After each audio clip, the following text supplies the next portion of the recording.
You know that feeling, right? Your child walks through the door, you're dying to hear about their day, to really connect, but the conversation just stops. Well, today, we're gonna smash through that wall. We're gonna turn one simple daily question into one of the most powerful tools you have for your kid's future. Yes, how was school today? It's the question we all ask.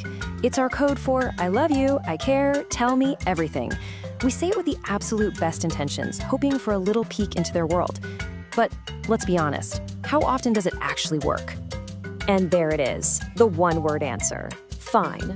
Or maybe you get a good, or an okay. It feels like hitting a brick wall, doesn't it? But you know, as frustrating as that is, it's totally normal. Think about it.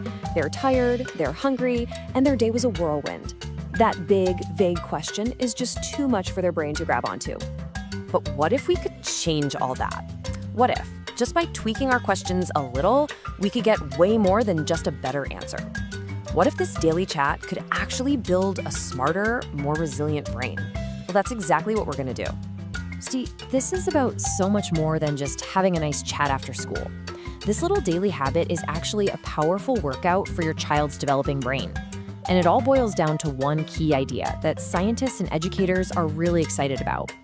And that idea is called metacognition. It sounds fancy, but it's super simple. It's the skill of thinking about your thinking. It's your child knowing how they learn, what works for them, and what doesn't.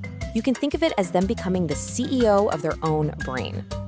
So how does asking about their day actually build this amazing skill? Well, every time you ask them to remember something specific, you're kicking off something called retrieval practice. They're literally pulling a memory out of their brain, which is way more effective for learning than just reading something over. This simple act builds stronger brain connections, fights against the natural forgetting curve, and teaches them to analyze their day, which is basically problem-solving 101. And get this, the results are incredible. Research shows that helping kids build these skills is like giving them an extra 7 months of academic progress in a single year. I mean, wow, 7 months. This isn't a tiny little improvement, it's a huge, game-changing leap forward. And it all starts with a better conversation. Okay, so the big question is, how do we actually do it? How do we go from getting fine to having these rich brain-building conversations? Let's dive into the practical toolkit you can literally start using tonight. We're gonna focus on 3 super simple practical tools. First, we're gonna upgrade our questions. Second, we'll use a simple little framework to keep the conversation flowing. And third, we'll make sure we're matching our approach to our child's age. Ready? The first trick is to stop asking closed-ended questions that only need a yes or no. We need to switch to specific, open-ended questions that beg for a story. So instead of, how was your day? Try, what made you laugh today? See the difference? That second question gives their brain a specific, positive memory to find and share. It's so much easier for them to answer. Now, for a more structured way to chat, you have to try the rose, bud, thorn game. It's super easy, and you can do it right at the dinner table. Everybody shares their rose, that's a good thing, a highlight. Then their bud, something they're excited about for tomorrow. And finally, their thorn, a little challenge they faced. This little game is amazing because it teaches gratitude, optimism, and creates a safe space to talk about the tough stuff. And of course, you've got to tailor it to their age. For the little ones in play school or kindergarten, focus on their senses. Instead of, what did you learn? Ask, did you learn by touching it or seeing it? For first and second graders, it's all about stories and feelings. So ask, who did you play with today? Or who did you help? And for the older kids, 3rd to 5th grade, you can start asking about strategy. How did you figure that problem out? That's where you really start building that metacognition muscle.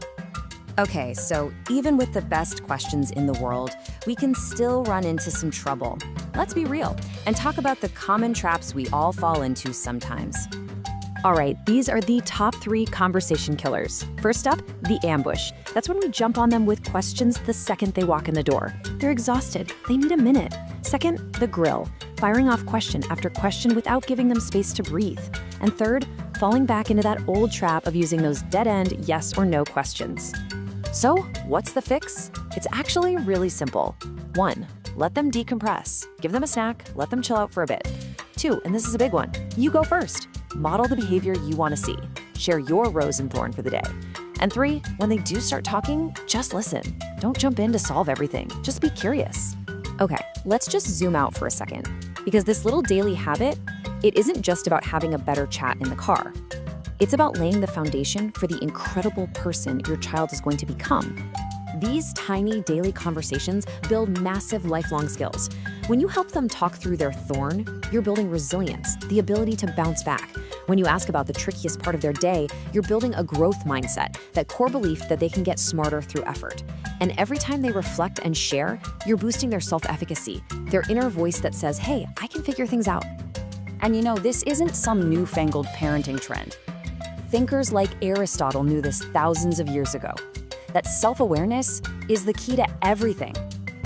By teaching our kids how to reflect from a young age, we're handing them the master key to a wise and successful life. So please, remember this. When you upgrade that one simple question, you're doing so much more than getting information. You are actively teaching your child the process of learning itself. You're giving them a gift that will last a lifetime, the ability to be a curious, confident, and reflective learner. And that is a conversation worth having every single day. If you found this video helpful, please like, share, and subscribe. Comment your thoughts and tell us what topic you want next.